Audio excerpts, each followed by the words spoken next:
know what I can do and what I can't do. I know who I am and who I'm not. I'm a broadcaster. I just happen to have a burden for everyday people.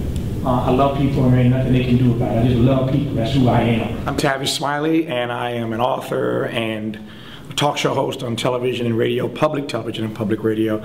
But most importantly, I am the head of a foundation called the Tavis Smiley Foundation, go figure. But the real work of our foundation is about trying to raise the issue of poverty higher on the American agenda. And so here we are at the beautiful California Endowment, one of our sponsors in this $3 million 4-year campaign called Ending Poverty, America's Silent Spaces, to do just that. See if we can't make the issue of poverty more dynamic, if we can't get ourselves to reimagine poverty, but most importantly, if we can't do something about making poverty and income inequality, as the president said recently, the issue, the defining issue of our times. So how do you make this issue relevant and important to teens and young professionals? I think the reason why the issue of poverty is becoming more and more relevant and more important to young people is because it's their futures that are in jeopardy if we can't find meaningful work for them, not jobs that pay a minimum wage, but jobs that pay a living wage. So to the extent that we can't find meaningful work for them, they're the ones who are going to be stuck with these futures that really go nowhere. Nobody's sending them to college. Nobody's making the sacrifices they're making to go to school to end up working at an Apple store. I got nothing against Apple, nothing against social media, but when you go to school to get a degree in your particular major, you'd like to find some meaningful work in that particular field.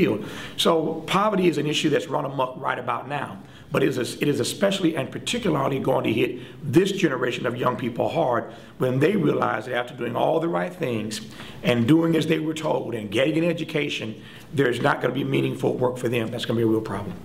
In the 1960s, when Lyndon Johnson did the War on Poverty, we like to talk about the March on Washington because that's nice and it was a great speech. We like to talk about the sit-ins. We don't talk that much about the riots. Nearly every big city in this country got put on fire during that time.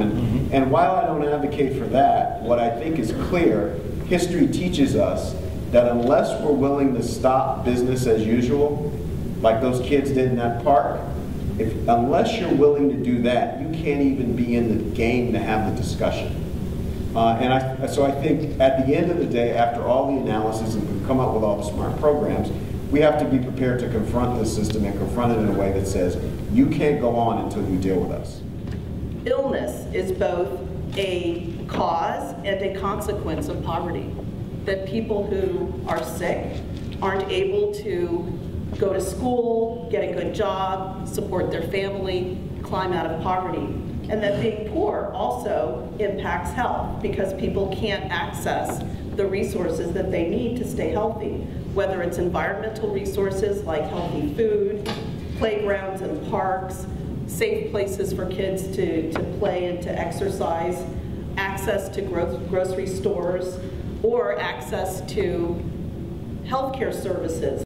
The call of action is for us to sign up millions of poverty fighters, people who see this issue as importantly as we do, people who understand that it's not the defining issue of our times as yet in terms of its placement on the American agenda. The president, who I love dearly, I supported him, voted for him twice, like you probably did and everybody else, black, who I know. But at the end of the day, it took him 6 years to getting around to saying that income inequality, and then he didn't say poverty, but income inequality is the defining issue of our time. The president is right about that, but it shouldn't take us 6 years to get to that reality. How can the richest nation in the history of the world have poverty at this level?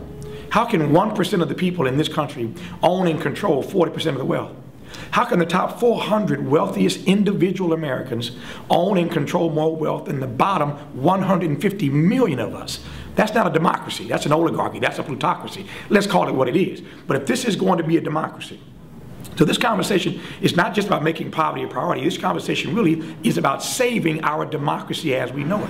Because poverty is a threat to our democracy. It's a threat to national security.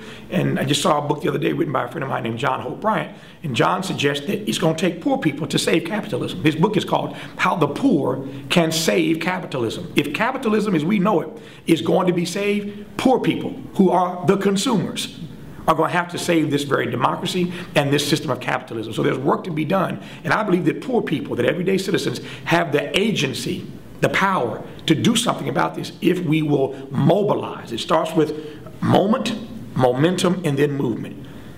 Moment, momentum, and movement, says my friend Dr. Cornel West. And so I believe that we're building momentum now that may in fact lead to a movement where we can actually do something about poverty in our nation.